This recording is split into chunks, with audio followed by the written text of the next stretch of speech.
안녕하십니까. 저는 농업인 조율의 김소리 농사라고 하고요. 요즘 핫하죠. 기업 평가 지표인 ESG와 관련해서 제가 이제 중소기업 경영연구소에서 빠르게 한 3, 4년 전부터 강의를 했는데 의도치 않게 제가 이 분야에 권위자가 되어 있어가지고 이번 강의는 대한상공회의소, 대한상사중재원, 대한변호사회, 산업통상부, OECD에서 마련한 강의였어요. 어떻게 보면 특강의 형식으로 되어 있는데 인권 실사 주요 이슈와 대응 방안이라는 주제인데요. 지금 이제 우리가 기업 평가가 ESG로 바뀌었잖아요. 특히 S 분야는 무조건 인권 경영이 핵심이거든요. 그래서 이 강의를 왜 준비했냐 하면은 글로벌 국제 정세상 인권 경영, 인권 실사, 그러니까 어떻게 인사 노무를 관리를 하느냐, 인권 침해적인 요소가 있느냐, 그리고 너의 공급망, 즉 협력사 하청과 관련된 인권이 이렇게 침해되지 않는 공급망과 거래를 하느냐, 원재료를 사오는 곳에서 그 원재료를 만들 때 인권 침해적인 요소가 없느냐, 이 모든 게 기업의 평가 요소로 들어가거든요. 이게 월드 트렌드예요. 세계적인 트렌드인데 한국 같은 경우에 이 월드 트렌드에 우리 회사만 잘하면 되지라는 생각이 되게 많은데 여러분 이게 ESG에서 S 분야의 공급망 협력사. 그러니까 우리 회사가 최종적으로 고객들한테 제어와 서비스를 주는 회사에 있지만 우리 회사가 어떤 회사의 공급망이 될 수도 있거든요. 그러면은 우리 회사가 최종적으로 제어와 서비스를 납품하는 회사면은 극단적으로 저 밑에 우리 회사에서 가져오는 수입하는 원재료 있잖아요. 그 원재료 뭐 어디 아프리카에서 커피콩을 가져온다든지 인도에서 뭐 이렇게 제조한 직물을 가져온다든지 뭘 가져왔을 때 그 아프리카의 그 커피콩 농장에서 인권 침해적인 요소가 없어야 되고 인도의 그 직물 채집하는 곳이든지 아니면 원재를 만드는 곳에서 인권 침해적인 요소가 없어야 되거든요. 그래서 그런 게 없는 곳에서 우리가 이제 납품을 받아야지만 우리 회사도 인권 침해가 없다고 평가받아서 그래서 우리도 다른 곳에 제휴와 서비스를 납품할 수 있다. 바로 이 뜻이거든요. 네, 그래서 이제 인권 실사 주요 이슈와 대응 방안 결론적으로는 우리 회사만 우리나라에서 지금 활동을 하면은 우리나라 법상 인권 침해, 노동 인권 침해죠. 정확히 말하면 노동 인권 침해의 요소가 없어야 되고 두 번째는 우리 회사가 협력사들이 있잖아요. 공급망, 하청들, 거래하는 협력사 내지 공급망의 하청들, 그것도 인권 침해 요소가 없어야 되고 그리고 우리가 원재료 납품을 받는 직접 납품이 아니라 간접적으로 이렇게 1차 벤더, 2차 벤더, 3차 벤더에서 저 끝에 그 끝에서 납품받는 간접적 협력사죠. 그건 역시도 노동인권 침해적인 요소가 없는 곳에서만 받아야 된다 이 뜻인데 거기까지 이제 이해가 되면 두 번째는 그러면은 인권 침해 유무와 관련돼서 어느 나라 법을 적용합니까? 이게 가장 큰 이슈였거든요. 그러면 저희가 1차적으로는 국내에 활동하면은 우리가 활동하는 나라의 법을 준수하세요 그러거든요. 나라마다 뒤에 있어도 설명드리겠지만 그 일반적으로 UN이든 OECD든 EU든 인권과 관련돼서 사실은 가이드라인, 뭐 매뉴얼 이렇게 하지 그거를 우리나라가 그 유엔이든 아니면 다른 나와 봤을 때 조약을 체결하거나 비준하지 않으면은 우리나라에 직접적으로 적용이 되지는 않거든요. 그렇기 때문에 유엔이든 OECD든 글로벌 스탠다드라는 게 있긴 있는데 이게 직접적으로 우리나라의 법으로 흡수가 되냐고 일부 흡수된 게 있기 때문에 그걸 모두 준수하세요 라고 하는 거는 조금 어려운데 적어도 국내법에 있는 노동인권, 노동관계 법령을 조금 준수하고 그 협력사들이 국내에 있는 회사라면 그 협력사들도 국내 노동관계 법령을 조금 다 준수하는 곳이라고 하고 그 다음에 만약에 뭐 원재료 같은 경우에 해외에서 원재료를 사오거나 그러면은 그 원재료가 생산되는 나라 있잖아요. 예를 들어 인도 내지는 뭐 베트남 이런 데서 하면은 그 생산 농가가 베트남의 노동관계 법령에 위반되지 않는 생산 농가에서 가져오실 거. 그리고 그 예를 들어서 커피콩이라 그러면은 농약도 들 써야 되고 그다음에 특히 우리 인권과 관련해서는 뭐 강제 노동이 없어야 돼요. 그래서 그 나라 법에 위배되지 않는 그런 걸 준수한 기업의 제품을 사와야 된다. 이게 결론입니다. 그래서 이걸 왜 얘기하냐면 솔직히 이거를 여러분들이 준수를 못하면은 더 이상 투자도 받지도 못하고 거래도 받지도 못하거든요. 그렇기 때문에 그냥 장사를 못하는 거예요. 그래서 특히 인권실사가 많이 나오는 건 투자했을 때 많이 나오고 기업 양수도 M&A 할 때 우리 기업의 가치를 평가할 때 그리고 세 번째로는 일반적인 기업 평가에서도 우리 인권 경영, 인권 침해 요소가 있는지 다 이거를 체크를 하거든요. 그렇기 때문에 여러분들이 기업에 대한 평가 1순위로 인권이 들어갑니다. 옛날에는 그냥 그렇게 보지도 않은 거 지금은 제일 중요합니다. 그래서 요거와 관련해서 뭐 산업통상부, 중소벤처기업부, 그 다음에 뭐 OECD, 대한상의, 대한상사중재원 다 이슈가 됐기 때문에 요거와 관련해서 이제 이번에 제가 세션을 하나 했고 한 직후에 이제 우리 중소기업 경영연구소 이제 수많은 회원님들을 위해서 한번 강의를 준비해봤습니다. 생각해보기 사례 YN Result라고 하는데 왜? 그 결과가 뭐야? 이거거든요. 그 태양염전 사건이라고 하는데 미국에서 이제 트럼프 정부가 들어서고 나서 우리나라 신안에 있는 태양염전이라고 있어요. 그 태양염전에서 생산되는 소금과 관련해서는 이게 또 다른 나라든 다른 형태로 상품화가 될 수 있게 가공을 해서 미국에 이제 팔리는 거잖아요. 근데 중요한 거는 이 태양염전 자체가 우리나라의 근로기준법에 강제 노동 내지는 법 위반 사실이 있기 때문에 태양염전에서 만들어진 원재료죠. 소금. 요거를 갖다가 상품화하는 곳에 거는 우리가 미국에서 못 팔게 하겠다. 딱 막아버리거든요. 납품 중단, 거래 중단을 했습니다. 그래서 태양염전 같은 경우에는 사실은 실질적으로는 어떻게 보면 임대인이에요. 염전 밭처럼 이렇게 막 바둑판처럼 나눠있는데 그 염전 자체를 가지고 있는 임대인이고 이 염전을 이렇게 필지를 나눠서 염주들에게 소작을 준다 그러죠.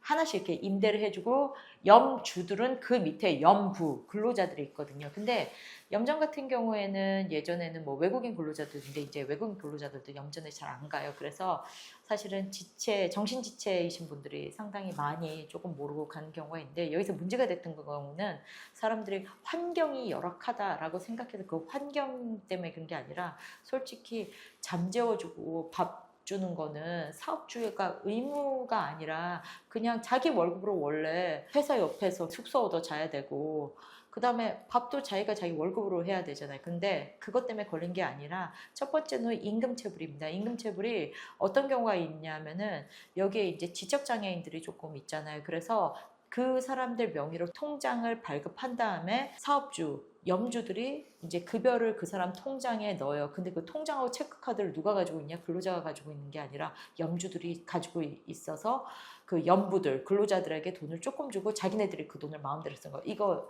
직접적으로 돈을 준 겁니까? 아닙니다. 그래서 그게 문제고 두 번째는 또 여기가 장시간 근로예요. 그래서 되게 외지에 있잖아요. 일일이 다 누가 파악을 하고 그러니까 어떻게 보면은 이렇게 섬이에요. 섬. 고립된 곳이기 때문에 근무 시간이 꼭두 새벽부터 저녁까지 쭉 이러는데 하루 12시간 이상 근무했을 뿐만 아니라 사실은 그 근무한 거에 대해서 최저임금 미달이 많거든요. 그 최저임금 미달이 된 게 전부 다 임금체불이잖아요. 그런 문제가 있어서 사실은 뭐 이게 트럼프가 미국에서 이제 관세에 대한 전쟁에 이어서 이런 거 하나하나 트집을 잡아서 자기네 이제 보호무역을 하려고 이렇게 하는 그런 트렌드가 있는데 실제로 ESG의 개별 지표와 관련해서 나라들이 이제는 어떻게 하냐면은 보호무역의 한마디로 무기로 사용할 수 있거든요. 그래서 태양염전 같은 경우에는 납품 중단, 거래 중단의 문제가 생겼고 두 번째 같은 경우에는 이제 여러분들 아는 루이비통하고 다 가지고 있는 그 회사 있잖아요. 최대 명품 회사.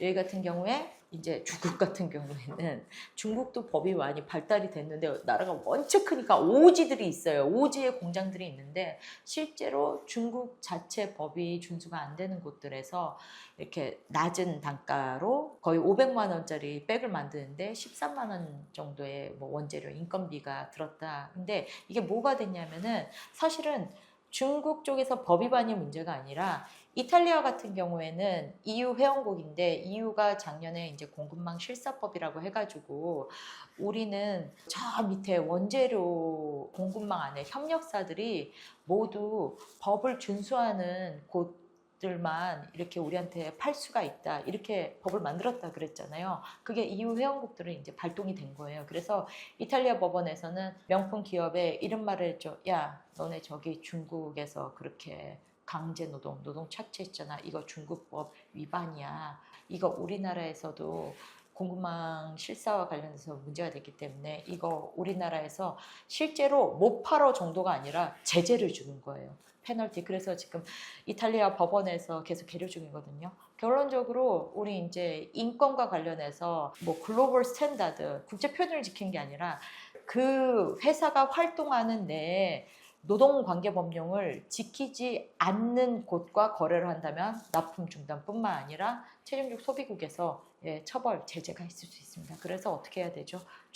트집을 잡히면 안 돼요. 준비를 해야 돼요. 그래서 인권 분야의 특수성 보면은요, 인권지표 측정에 어려움이 있어요. 인증제도라는 게 없어요. 제가 우스갯소리로 근로계약서 제가 쓰면은 세계 1등 근로계약서가 되고 다른 사람이 되면은 정말 미천한 근로계약서가 아니에요. 이게 사실은 인사노무 파트는 이거를 그냥 법에 있는 기준대로 다 써놨냐 안 써놨냐 이 차이지 이거를 갖다가 뭐 산업안전과 관련해서 ISO 45001 빼고는 인증이라는 게 없거든요 사실은. 그래서 이게 정성적 평가가 되는 거기 때문에 참 인증에 대해서는 도입을 어려워요. 그리고 인권 침해가 발생하면 즉시 회복이 어려워요. 예를 들어 지금 가장 이슈가 되는 게 직장 내 괴롭힘 같은 것들이 있잖아요. 아니면은 장시간 근로에 대해서 용인하는 사업장들 이런 게 있으면 특히 조직 문화 자체의 변화가 수반이 되지 않으면은 그 조직은 그게 그들만의 리그에서는 그게 합법적인 게 되거든요. 그래서 이게 인권이 침해되면은 조직 문화 전체가 바뀌지 않는 한 그냥 계속하는 거예요. 그래서 세 번째는 국가별로 그 나라의 문화가 반영되어 있기 때문에 국제표준, 글로벌 스탠다드라고 하죠. 일률적으로 적용에 대해서 한계가 있고 그리고 기준도 되게 다양해요. 그래서 제가 처음에도 말씀드렸지만 활동하는 그 나라의 노동관계 법령, 인권 관련된 법을 무조건 준수를 하셔야 됩니다. 그리고 네 번째는 노동법 위반에 따른 페널티가 강화돼요. 우리도 강제근로, 장시간근로 이거에 대해서 2018년부터 법이 개정돼서 52시간제에 대해서 이제 막 페널티가 가는데 이제 하나 더 올려왔죠. 최저임금뿐만 아니라 중대재해. 이게 정말 큽니다. 그래서 처벌 강화 및 각종 혜택에서 배제해요. 그래서 ESG에서 S 분야에서 지금 한국에서는 중대재해 발생했다 그러면 S 분야 무조건 최하위 빵점 준다는 소리입니다. 그리고 기업 내부의 인권뿐만 아니라 공급망, 제가 그랬잖아요. 거래하는 우리 공급망, 하청 협력사의 인권까지 다 포함돼요. 그래서 그 협력사가 우리나라에 있으면은 우리나라의 법에 준수하는 협력사, 그 다음에 해외에 있는 협력사, 공급망 같은 경우는 그 해외의 그 나라의 법을 준수하는 협력사. 그래서 우리가 원자재 이거를 관리를 한다는 게 공급망 관리하고도 연결되어 있는데 원자재가 제품 품질이요. 그걸 넘어서 뭔가 E 분야든 S 분야든 G 분야든 법 위반 사실이 없어야 됩니다. 그래서 그 협력사의 인권까지 포함해서 기업의 인권 침해 여부를 판단하고 있습니다. 인권실사 대응 범위 보시면요. 이 표는 제가 되게 많이 보여준데 우리 KESG 가이드라인 보면은 산업통상부에서 이거 나왔는데 정말 좋습니다. 여기 보시면은 동반성장 X 분야의 6번째 지표로서 동반성장인데 첫 번째로는 협력사 ESG 경영. 그 다음에 협력사 ESG에 대해서 그럼 네가 지원을 했느냐 그리고 협력사 ESG에 대해서 우리 회사하고 협력사하고 얼마나 합의를 했느냐 요거를 다 지표로 본단 말이에요. 그리고 실제로 협력사에서 뭔가 법 위반 사항이 없어야 됩니다. 그래서 제가 이렇게 피라미드 같이 보시면 맨 밑에 재료 공급처 저 멀리 콜롬비아의 커피 중간에 보면은 제조 및 납품의 공급망 관리 이 커피를 볶고 포장하는 중간 도매상 그리고 맨 위에 제야 및 서비스 공급기업 제가 맨날 말하죠. 신세계 계열사 스타벅스 거기서 끝내 스타벅스가 저 밑에 콜롬비아의 농장까지도 관리를 다 해야 된다라고 말씀드리고 있습니다. 그리고 여기 보시면은 CSDD는요 유럽의 공급망 실사법이에요. 한마디로 제가 그랬죠. 저 밑에 원재료까지 네가 다 관리해야 된다. 그 법이 일반 법이 최초로 EU에서 지금 통과가 됐어요. 그래서 24년 3월 15일 날 최종 가결이 됐고요. 예, 그래서 기업이 전체 공급망에서 발생하는 인권 및 환경 피해를 방지하고 문제 해결의 의무를 부여한 걸 내용으로 하고 있습니다. 그래서 이거는 그 법 공급망 실사법 내에 들어온 나라들한테 최종적으로 제어와 서비스를 이렇게 뭔가 판다 아니면은 그 나라 안에 공급망 하나가 들어와 있다 그러면 다 공급망 실사법이 적용되는데 이게 위반이 된다라고 한다면은 그렇죠. 납품 중단뿐만 아니라 제재, 처벌까지 있습니다.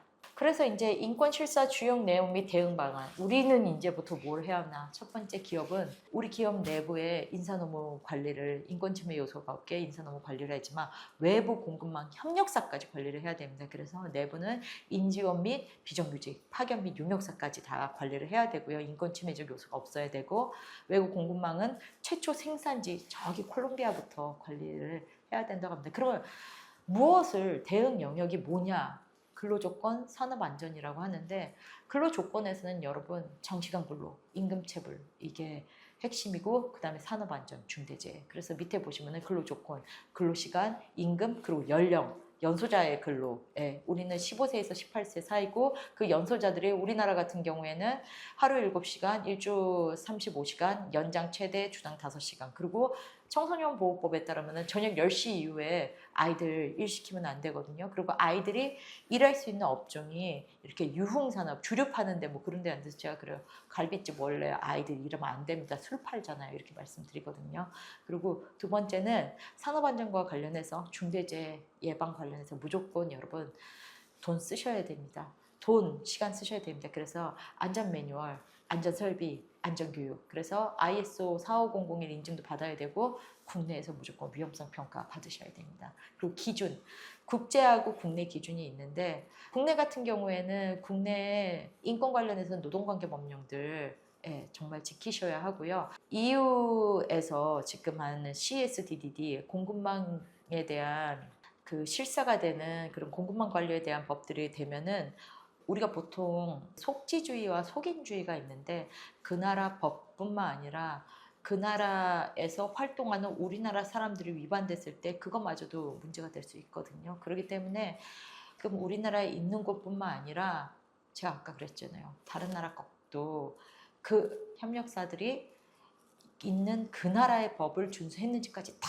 파악을 하셔야 됩니다. 그리고 국제적인 기준은 사실은 가이드라인이거든요. 국제 표준이라는 게 아니라 아까 앞서 말씀드렸듯이 나라마다 다 다르니까 그 가이드라인, ILO 국제운동기구의 가이드라인, 그 다음에 UNGP, UN의 기업인권 이행지침, 그 다음에 특히 OECD 가이드라인도 조금 준수를 하셔야 돼요. 그 다음에 아까 EU의 CSDDD 이런 거를 조금은 관심을 갖고 대한상공회의소의 ESG 플랫폼 가면은 내용 다 나와 있거든요. 한번 그쪽 보시거나 아니면 산업통상부 쪽에 조금 보시면 될 것 같습니다. 인권 아무것도 아니라고 생각하시면 안 돼요. 무조건 근로시간, 그 다음에 임금, 중대재해 다 해야 되고 저 멀리 콜롬비아까지 예, 원재료까지도 다 관리를 해야 됩니다. 이 내용 같은 경우에는 우리나라 기업, 그 다음에 인권과 관련돼서 관심이 있는 대한변호사의 보수교육 내용이었거든요. 그 다음에 산업통상부, 그 다음에 중소벤처기업부, 대한상공회의소, 대한상사중재원 다들 관심을 가진 내용이었습니다. 여러분의 내용이기 때문에 관심 깊고 트렌드가 이렇게 변화하니까 조금씩 준비하시기 바랍니다. 제가 준비한 건 여기까지고요. 보다 구체적인 사항은 중소기업 경영연구소를 통해서 문의 부탁드리겠습니다. 감사합니다.